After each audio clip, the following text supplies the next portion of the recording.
The high priest obeyed the divine order, and, having called together the other priests, he made known to them the will of the Most High, informing them of the favor in which his majesty held this maiden, Mary of Nazareth, according as it had been revealed to him.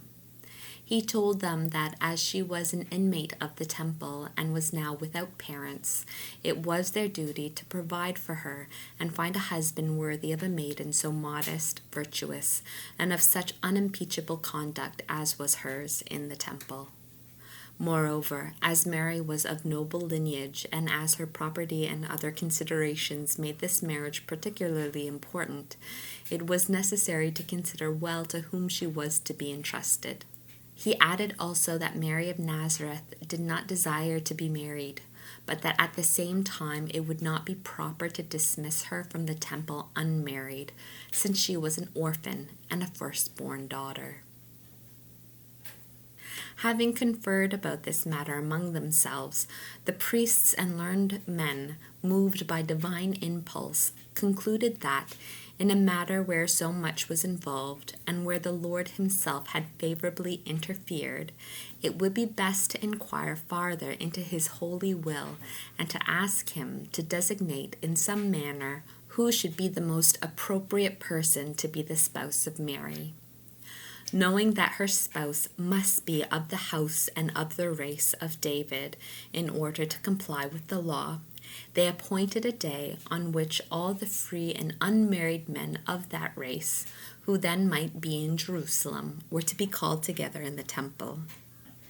It happened to be the very day on which our princess completed her 14th year. As it was necessary to notify her of the result of their conference and to ask her consent, the high priest Simeon called her and informed her of their intention to give her a spouse before dismissing her from the temple. The most prudent virgin, with a countenance betokening virginal modesty, answered the priest with great composure and humility. "Sir, as far as my inclinations are concerned, I desire to preserve perpetual chastity during all my life, for I wish to dedicate myself to God in the service of this holy temple in return for the great blessings which I have received in it. I never had the intention or the desire to enter the state of matrimony, since I consider myself incapable of fulfilling the duties connected with it. This was my inclination, but thou, my master, who art to me in place of God, will teach me what is according to his holy will." "My daughter," answered the priest, "thy holy desires are acceptable to the Lord, but remember that no maiden of Israel abstains from marriage as long as we expect the coming of the Messiah conformably to the divine prophecies.